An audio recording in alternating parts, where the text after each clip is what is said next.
Welcome back to my channel. This is Martin and you're watching Astro from home.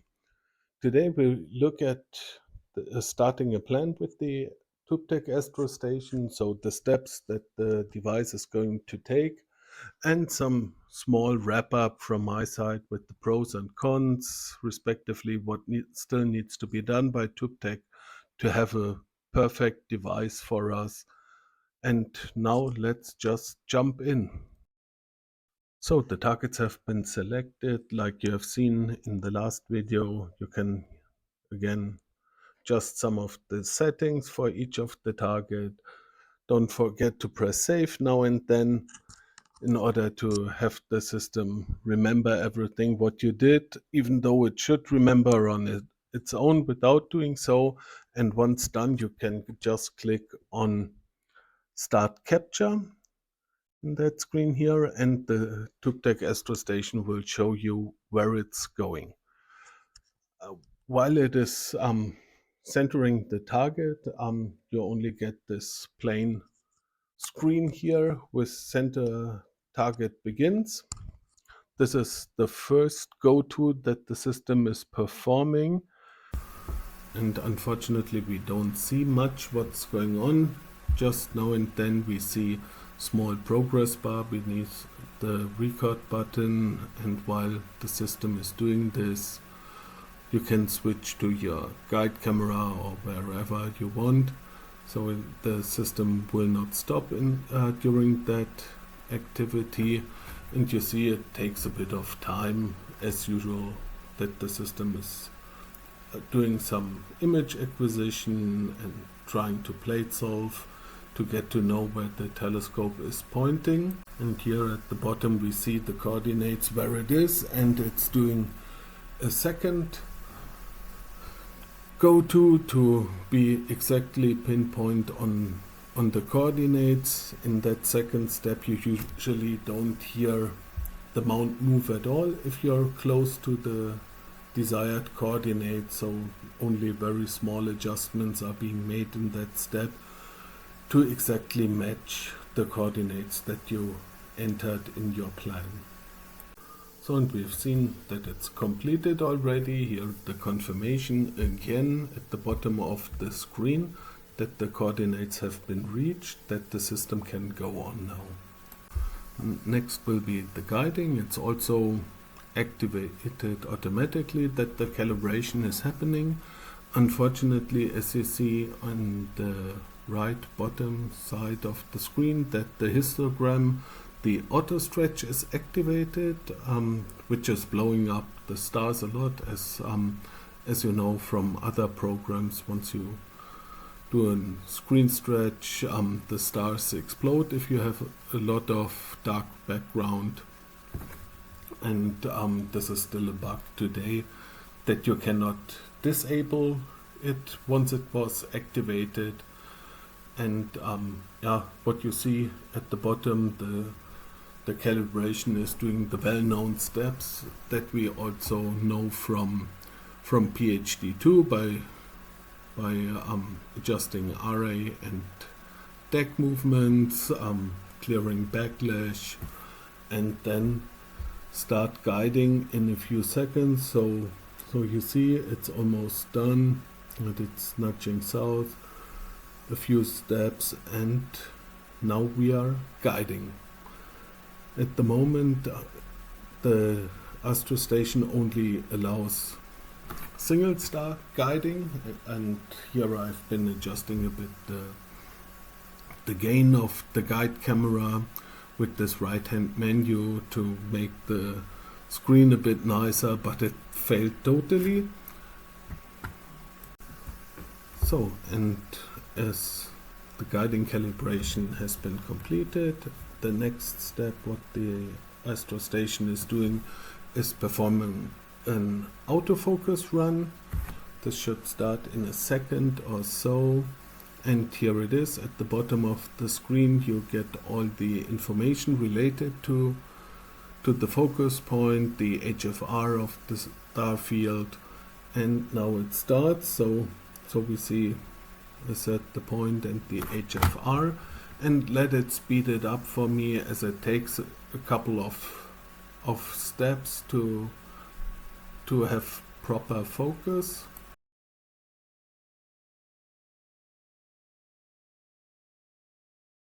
So now the autofocus is almost done, and once this completes, the imaging session will start.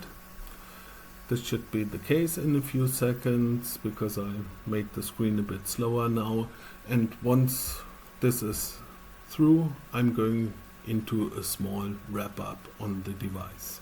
Thank you.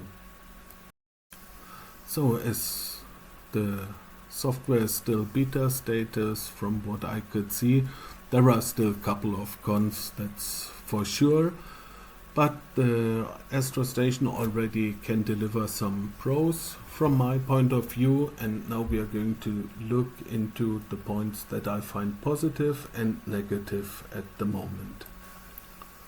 So the first point for me is the positive side, that it's already fully functional, that I can run my imaging sessions. I've taken 2 full pictures already. I will show them at the end, and so this is a definite pro for me, that even in beta status you can run your imaging sessions without any problems. So the next positive point for me is that the screens are very intuitive. I don't have any problems navigating through. Sure, whenever you start with something new, you need 2-3 sessions to be fully aligned with the methodology behind, but I've used the device now for 4 or 5 sessions, and it's already like I would be using the AstroStation for ages.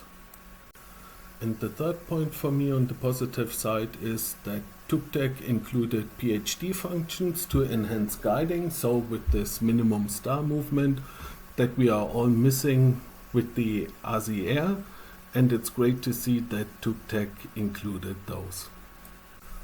Point number 4 on the positive end is that Touptek cameras have extended features, so like that if there are problems to download the exposures, you can set the system in a way that it disconnects and reconnects the main imaging camera. This only seems to work for Touptek and rebranded cameras, so it's a plus over the ASI Air, where you cannot do things like this, and also the AstroStation does not allow it for ZWO cameras.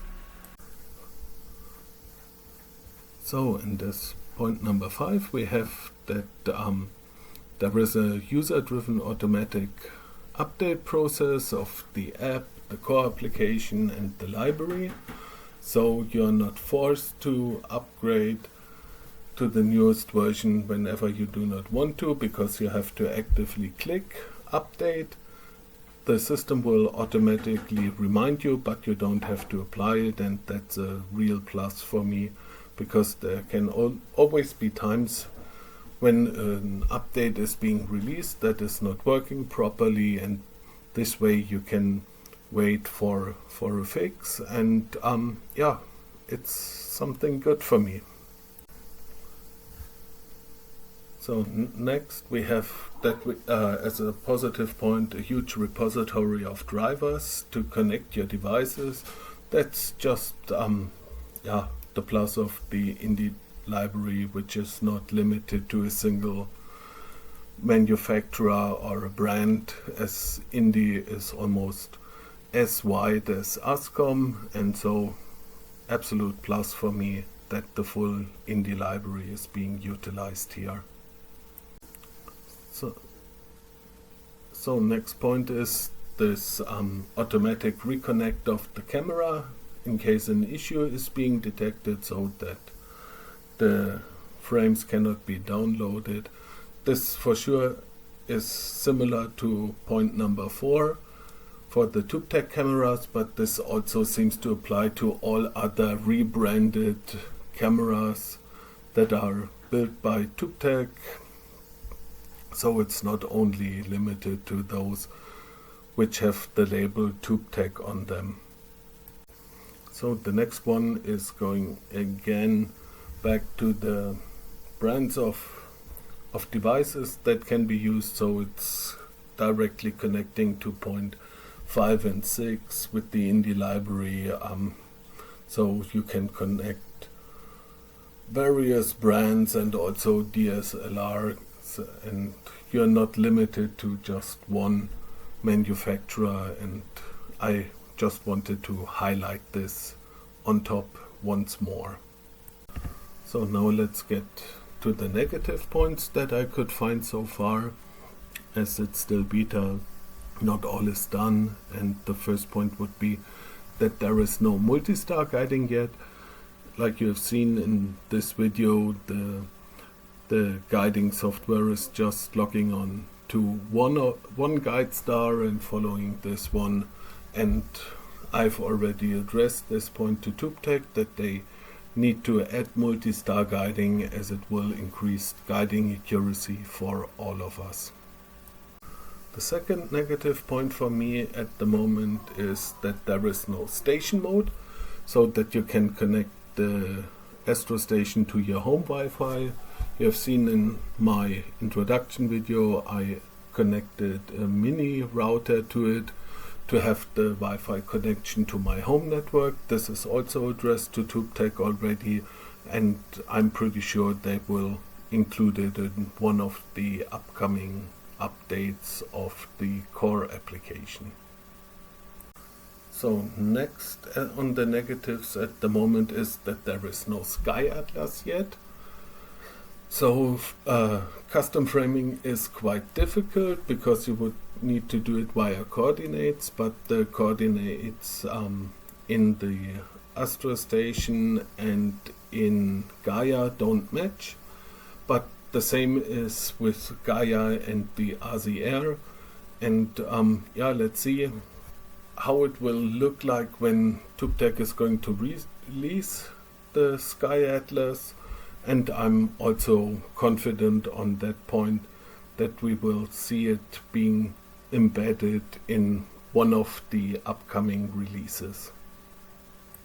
And going hand in hand with the missing Sky Atlas is that no framing assistant is at the moment available, so you cannot determine upfront the camera rotation. So at the moment you will need to take a test exposure, do a screen stretch, estimate how your camera is positioned to the object, and then try again. But yeah, with once the Sky Atlas will be implemented, this point will directly be solved as well, I think. The fifth point on my negative list is that at the moment we cannot restore the latest guiding calibration. So whenever you start a plan, the system is running a new calibration. In case you have your mount sitting on a fixed pier, this is a downside at the moment, or that you would be able to do the calibration at whatever 30 degrees altitude and then restore that setting for wherever you are going in the sky. This is unfortunately not possible at the moment, but I also dropped that point to Touptek for the wish list or the list of functionality that is a must when you release such a device. Point 6 negative for me at the moment, or still, is that the screen stretch of the last photo is not ideal yet. It looks like that the Astro Station is doing a screen stretch on a not debayered picture at the moment, so you don't see too much, and on top of this, when you apply the screen stretch while looking at the guide camera, it is stretching properly and this cannot be reversed. So this is definitely a point for Touptek to work on, which is also already addressed by me. point number 7 on the negatives is quite generic.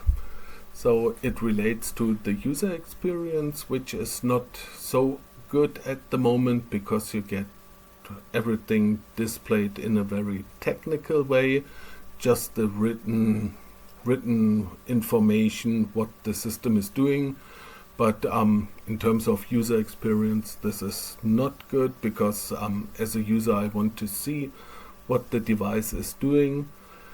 I also addressed this one because the technical part is selling to the geeks and the user experience is selling to the masses. I hope Touptek is going to put this one on their must-do list after release latest. It's going to be a bit more user-friendly in terms of visualization. Last but not least, as a negative point at the moment, because we are in beta, from what I can see that some minor bugs that are causing inconveniences still need to be fixed. So sometimes when you start a plan, the calibration of the guiding does not happen, or that the system is thinking for 30 seconds what should be the next step to take. And so those are just those minor inconveniences, because you can just press stop and rerun the execution of the plan and then it's ongoing. But this is definitely something that still needs to be looked at, the small bugs and issues that will probably take many months to fix until everything has been found.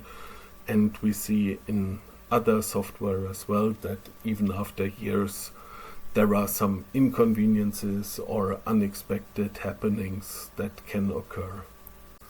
So what does it mean for me in terms of the Astro Station and my experience to use it? So if I recap everything, so Touptek is releasing updates mostly once a week, latest after 2 weeks. In those updates are usually updates and fixes for the core application, the mobile app. Issues are being fixed, and I can really see the progress from version to version, and sometimes also functionalities get enabled or newly added, like the guiding, which was not working something like 2 months ago, and with some update it was just being enabled, working flawless. Then in the 3 months that I have the Astro Station now, I'm very pleased with the progress of the software. So I can use it, I can run my imaging sessions, and I really see a fixed place for it in my imaging setups, that it will be used very frequently. And and for the moment I'm giving feedback to Touptek after any of my imaging sessions, that they know which problems I've encountered, that they can work on it, and they are very pleased about the feedback of a user in Europe or in North America. So I'm located in Europe, so I'm more or less one of the guinea pigs in Europe, but that's totally fine for me, because in return I usually get the latest bug fixes on time, and Touptek really seems to be listening here.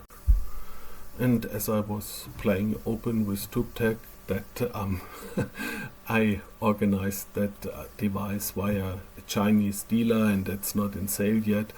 Touptek also, without any problems, supplied me with the apps, knowing that I purchased via an irregular way.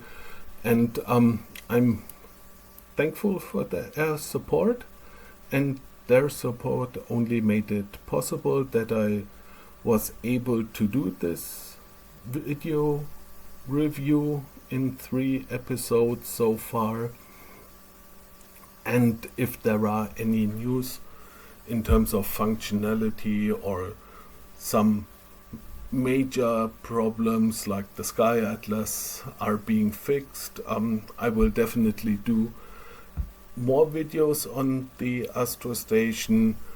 And now just enjoy the 2 photos that I've created from my sessions with the Touptek Astro Station. So thank you very much for watching, and now enjoy the exposures. Goodbye.